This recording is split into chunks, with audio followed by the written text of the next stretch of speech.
Hi, everybody. It is the new moon in Scorpio. And I'm actually getting this out a little late, but what I'm going to say applies to last week, this week, next week. We have this big influx of emotionality that has been just pumping through us. I would say there's very few people that have felt cold, remote, detached, numb. Well, numb in the sense of overstimulation, but the new moon in Scorpio has so many features to it that promote the opening of the emotional channels, thus having both love, fear, hate, grief, anxiety, FOMO, all the shadows, all the bright light, all the different types of flavors of experiences of feelings have been moving through us. And it's exhausting. You may be sleeping more or wishing you had more sleep. You may be feeling like you don't know what feeling to have anymore. And any kind of situation, relationship, anything that hasn't been meeting your needs or has been rubbing you the wrong way, you're feeling frazzled, definitely that could have been amplified, may still get amplified as this extremely triggering emotional time it is flowing with all of us. Now, if you've watched people talk about astrology, they've mentioned things like grand water trines. And just to let you know, in case you haven't seen that, that's really about the flow of water, of this emotional energy and the alchemy that it is a part of, and how it's being balanced, because a trine represents a balanced activation, but it's also up there. So even if my tears are balanced, like I'm totally aware of why I'm crying them, and I'm even giving myself permission. Yes, Mara, cry. It's good for you to cry. That doesn't mean that it's easy. It costs the body to be in a highly emotional state, especially an extended, prolonged, or a roller coaster through multiple emotions.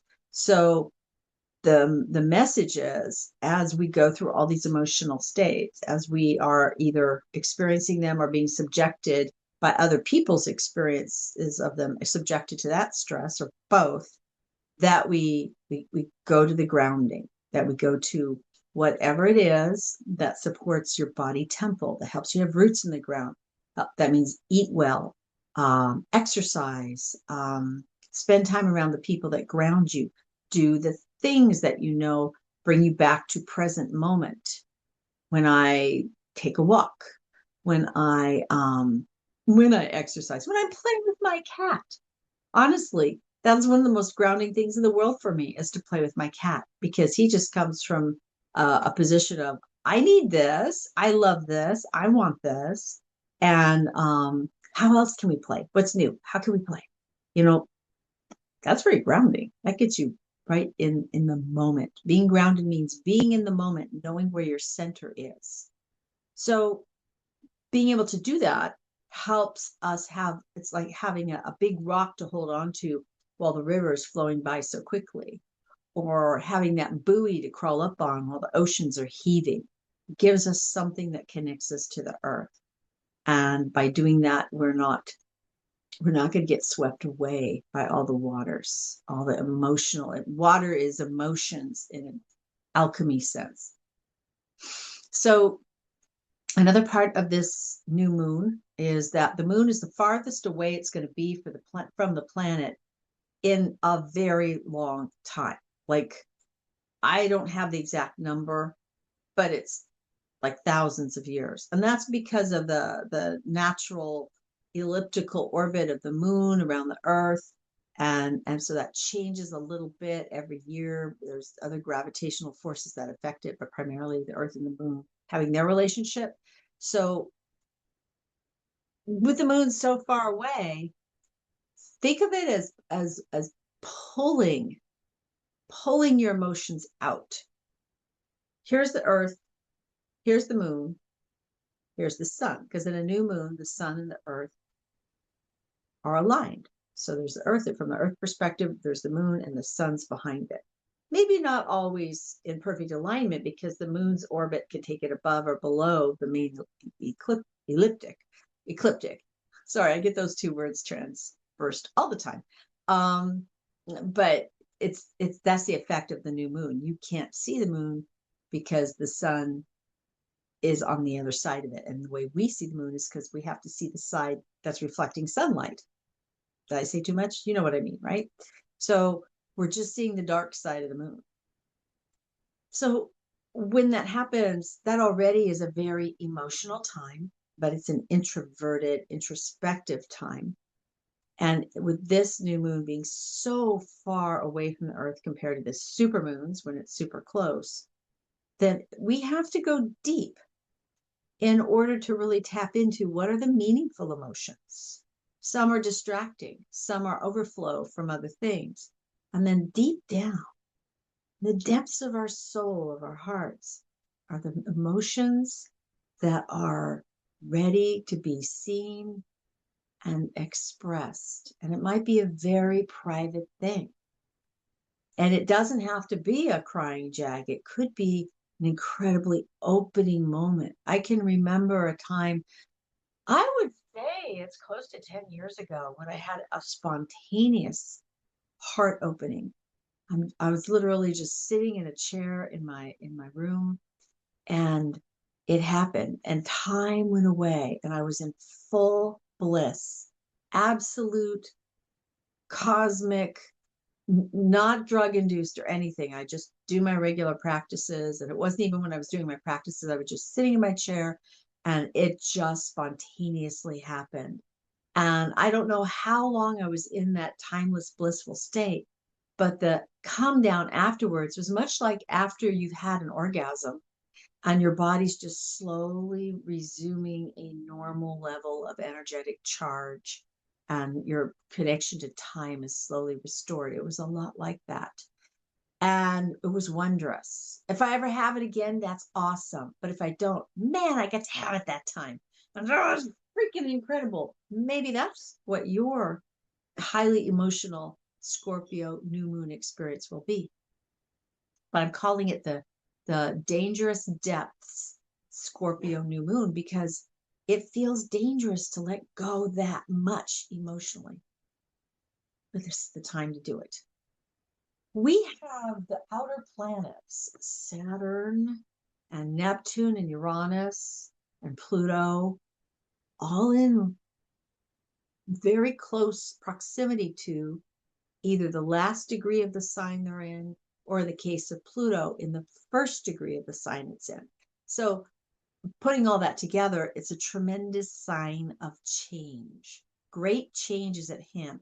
Like, I'm not telling you anything new. You already know this from other parts of your life that you're paying attention to, whatever levels of reality you're plugged into. You know, whoa, nothing is going to be the same after this year. Nothing is going to be what it used to be. Change your expectations now because everything is shifting. One of the people I listened to was talking about how, well, you're picking your timeline. And that doesn't mean the other ones go away. It just means you're living on the timeline that resonates for you. You don't have to make the decision tonight, but you'll get a very strong feeling over these next few days about which timeline you're going to be participating in, that you're going to be working the rest of your life through. This change element is here. And this new moon isn't necessarily a time to start a major thing, but it is a great time to go dangerously deep into the depths of your heart so you can understand where your next thing is coming from, project, idea, desire, choice, move, relationship, whatever, where it's coming from and how it's going to feed you and what doesn't feed you anymore. This is a powerful new moon. And I hope whatever your experiences are, whatever you do, you take incredibly good care of yourself and you give yourself the time to be present with what's happening. On the West Coast, it actually happens before midnight. So it'll happen on November 19, the peak of the new moon. As you progress towards the East Coast, it moves across into the 20th, into the wee hours of the 20th. And around all of that, Mercury will merge with the sun, what's called Kazemi. And that's considered a rebirth. It's a death and rebirth. So it's resetting messages. It's resetting the Mercury aspect of our lives, how we look at things, how we observe them, how we record them, how we integrate them, how we transcribe and express them. It's individual. Everybody's different. Mercury's in a different place in your chart and will have a different level of effect for you. But with it being tied into the Scorpio new moon, I'm going to say that it's kind of clear that listening is important right now, and inviting the messages to come through is important right now. Whatever your particular brand of that is, do you channel? Do you do shamanic journey? Do you meditate? Do you ask for answers in dreams? Do you find that there's a certain person you like to talk to?